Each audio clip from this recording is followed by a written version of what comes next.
조인섭 변호사의 상담소.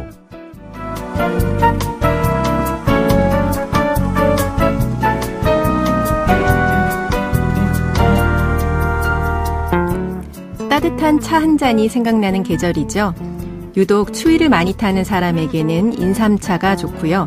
목이 컬컬할 땐 도라지 차가 좋다고 합니다. 그리고 이런 차는 어떨까요? 응원과 격려가 필요한 분께 드리는 으라차차와 영차. 저와 함께 차 한잔 하시겠습니까? 오늘도 당신의 편이 되겠습니다. 조인섭 변호사의 상담소 지금 바로 문을 열겠습니다. 저는 조인섭입니다.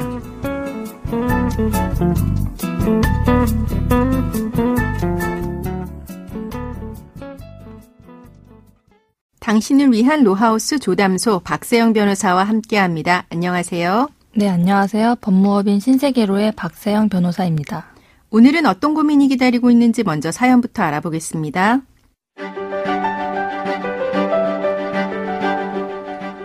저는 결혼 15년차 직장인이고요. 중학생 딸을 두고 있습니다. 제 아내는 번역가입니다. 주로 재택근무를 하고요. 직업 특성상 온종일 책상 앞에 앉아 있어서 어깨와 허리가 늘 아프다고 했습니다. 저는 수소문 끝에 실력 좋은 도수치료사를 찾아서 아내에게 권했습니다.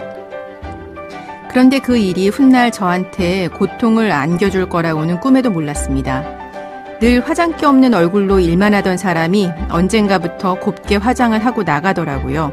왠지 이상한 예감이 들어서 아내의 뒤를 밟았는데요. 아내는 도수치료사와 바람을 피우고 있었습니다. 그 사실을 안 순간 제 인생을 송두리째 도둑맞은 기분이었습니다. 저는 아내에게 이혼하자고 했습니다. 그러자 아내는 제 앞에서 무릎을 꿇더니 용서해달라고 빌었습니다. 아내가 미웠지만 딸을 생각하면 무자비하게 굴 수는 없었습니다. 저는 그동안의 정을 생각해서 딱 한 번만 눈 감아주기로 했습니다. 그런데 아내는 그 믿음을 저버렸습니다. 또다시 그 도수치료사를 만나더라고요.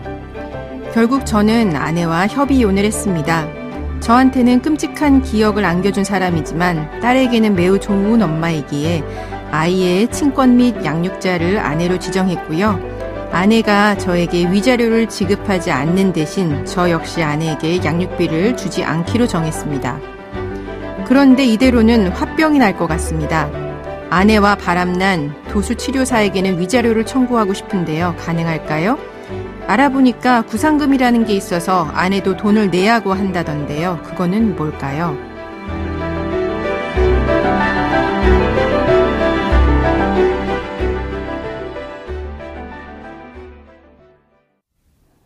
사연자분은 그 아내인 배우자에 대한 손해배상 채무는 면제를 했습니다. 그리고 이제 상간자에 대해서만 위자료 청구를 하고 싶다고 하셨는데요. 그게 가능할까요? 네, 법원은 부부는 동거하며 서로 부양하고 협조할 의무와 정신적, 육체적, 경제적으로 결합된 공동체로서 서로 협조하고 보호하여 부부 공동생활로서의 혼인이 유지되도록 상호간에 포괄적으로 협력할 의무를 부담하고 그에 관한 권리를 가지며 이러한 동거 의무 내지 부부 공동생활 유지 의무의 내용으로서 부부는 부정행위를 하지 않아야 할 성적 성실 의무를 부담한다고 보아 부부의 일방이 부정행위를 한 경우에 부부의 일방은 그로 인하여 배우자가 입은 정신적 고통에 대하여 불법행위에 의한 손해배상 의무를 부담한다고 판단하고 있습니다. 네. 한편 제3자도 타인의 부부 공동생활에 개입하여 그 부부 공동생활의 파탄을 초래하는 등 그 혼인의 본질에 해당하는 부부 공동생활을 방해해서는 안 되므로 제3자가 부부의 일방과 부정행위를 함으로써 혼인의 본질에 해당하는 부부 공동생활을 침해하거나 그 유지를 방해하고 그에 대한 배우자로서의 권리를 침해하여 배우자에게 정신적 고통을 가하는 행위는 원칙적으로 불법행위를 구성한다고 보고 있습니다. 네.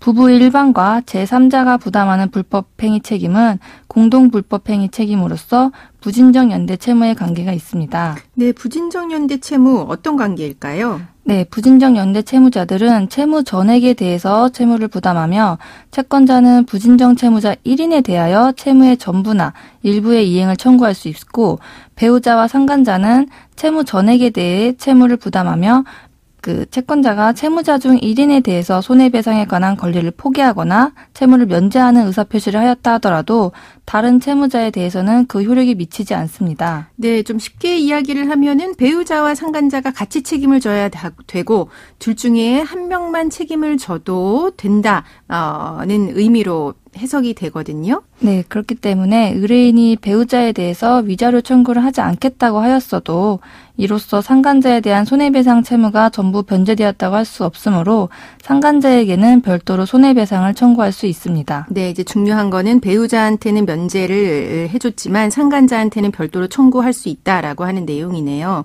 그러면 배우자에게 그 위자료 청구를 하지 않을 경우에 상간자에 대한 손해배상 청구 금액은 상간자 부담 부분에 한정이 되는 걸까요? 만약에 상간자의 책임이 크지 않다라고 하면 청구 금액은 어떻게 되는 걸까요?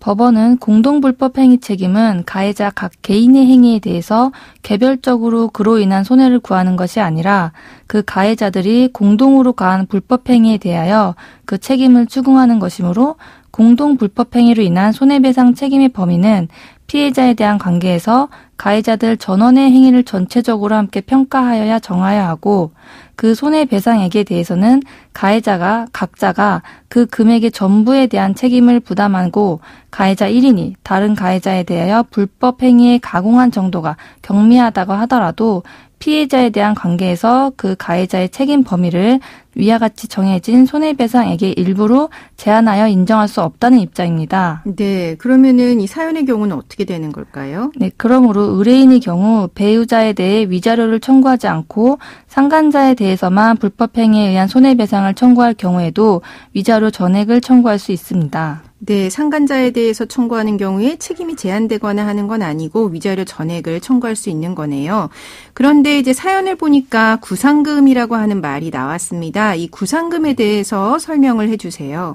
네, 공동불법행위자는 채권자에 대한 관계에서는 부진적 연대 채무를 부담하지만 내부적으로는 각자의 일정한 부담 부분이 있으므로 공동불법행위자 1인이 자신의 부담하는 부분을 초과하여 채권자에게 변제하였고 이로 인해 다른 공동불법행위자가 부담하는 부분까지 면책되었다면 그 부분에 해당하는 비율만큼 구상권을 행사할 수 있습니다. 네. 즉 상간자가 사연자분에게 위자료를 지급함에 있어 상간자가 배우자와 사이에 내부적으로 부담하는 금원을 초과해서 사연자분에게 위자료를 지급하였다면은 그 부분에 대해서는 상간자가 배우자분에게 구상권을 청구할 수 있다는 의미로 이해하시면 될 것 같습니다. 네. 그러면 상간자가 위자료 전액을 사연자분에게 지급할 경우에 그 배우자에게는 구상금 지급 의무가 발생하는 걸까요? 네, 앞서 말씀드린 내용과 같이 제3자가 부부의 일방과 부정행위를 하여 혼인의 본질에 해당하는 부부 공동생활을 침해하거나 유지를 방해하고 그에 대한 배우자로서의 권리를 침해하여 배우자에게 정신적 고통을 가하는 행위는 원칙적으로 불법행위를 구성하며 부부 일방과 제3자가 부담하는 불법행위 책임은 공동불법행위 책임입니다. 그러니까 부정행위를 하는 경우에 배우자와 상간자가 공동해서 불법행위 책임을 부담한다는 거죠. 네.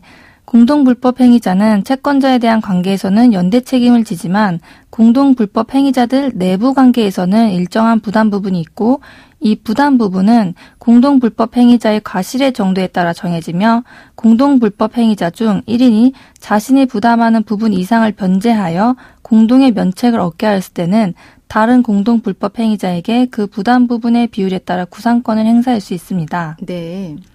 그렇기 때문에 부부 일방에 대해 위자료를 청구하지 않고 상간자에게만 손해배상을 청구하였고 상간자가 의뢰인에게 손해배상금을 지급하였다면은 배우자는 상간자에게 자신의 부담 부분에 상응하는 구상금을 지급할 의무가 있습니다. 네, 보통 이 구상금 비율이 어느 정도로 정해질까요? 배우자와 상간자 내부적 분담 비율은 각 50%로 정해질 수 있으나 구체적인 사안에 따라 일방이 부정행위를 적극적으로 주도하였다는 사정 등에 의해서 부담하는 비율이 다르게 산정될 수 있습니다. 네, 그러면 사연자분의 경우 결과가 나오기까지 기간이 얼마 정도 걸릴까요? 네, 그리고 위자료는 얼마 정도 나올까요?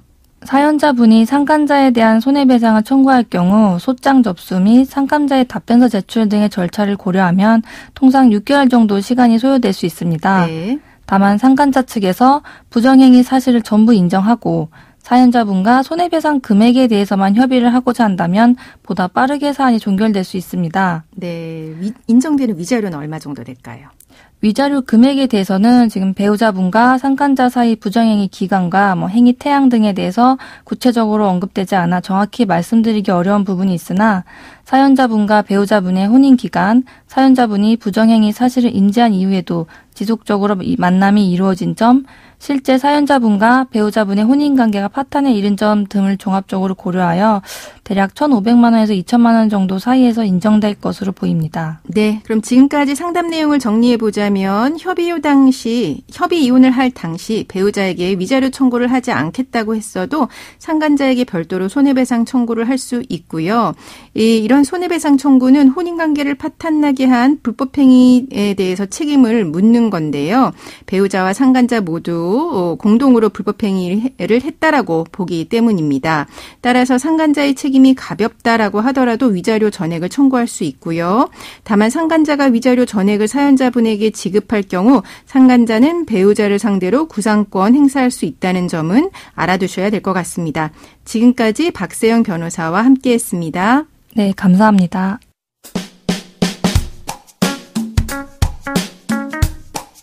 알아두면 쓸데있는 법률 이야기 알쓸법 시간입니다. 계단 오르기 운동은 심폐력 강화에 도움이 된다고 하는데요. 추운 날씨에 멀리 나가기보다는 아파트 내부 계단에서 운동하시는 분들 계시죠?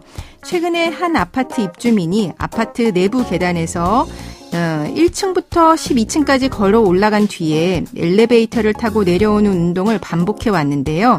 어느 날 다른 입주민으로부터 전기료를 추가로 부담해야 한다는 민원을 받았다라고 합니다. 계단 오를 때마다 센서 등이 켜지게 하고 내려올 때 엘리베이터를 이용해서 전기료를 발생시키는 게 옳은 행동이 아닌 것 같다는 겁니다. 공용 공간인 계단, 과연 추가로 발생하는 전기료를 더 내야 하는 걸까요?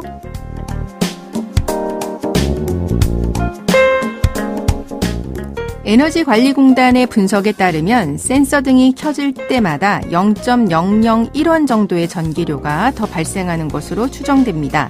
센서 등이 1000번 정도 켜졌을 때 약 1원의 전기료가 발생하는 겁니다. 관리사무소 측은 계단은 공용 공간이고 공용 전기료를 내는 만큼 문제가 없다는 답변을 했다고 하는데요. 공동 주거지역이고 공용 전기료를 사용하는 겁니다. 다른 사람이 쓰는 전기료 0.001원이 아깝다고 민원을 넣는 건 공동 주거 형태에 맞지 않는 행태 아닐까요? 조인섭 변호사의 상담소 조담소는 언제나 당신과 함께합니다. 끝곡으로 조용필의 그대 발길 머무는 곳에 들려드리면서 저는 이만 인사드립니다. 지금까지 로이어 조인섭이었습니다.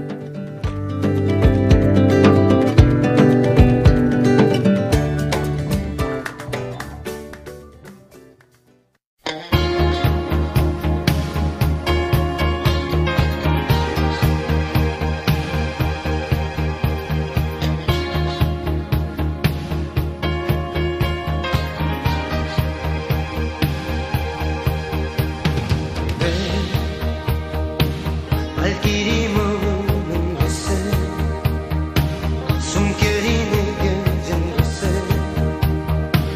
내 마음 머물게 하여 주오. 그대 긴 밤을 지샌 별처럼 사랑의 그림자 내려 그 곁에 살리라.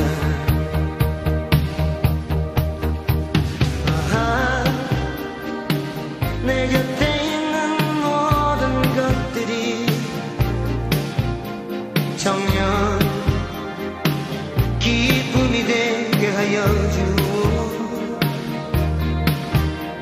그리고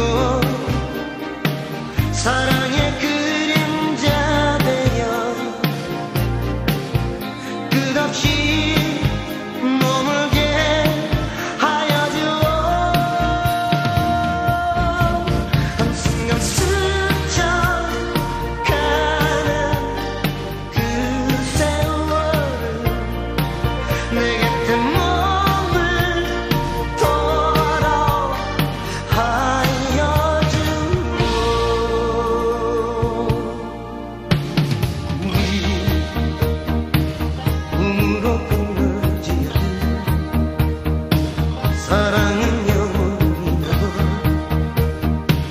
언제나 내 곁에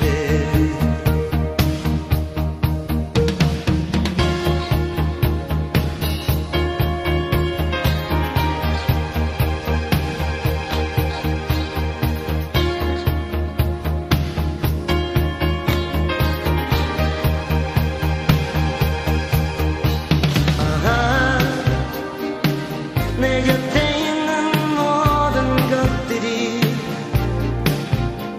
정녕 기쁨이 되게 하여 주오. 그리고 사랑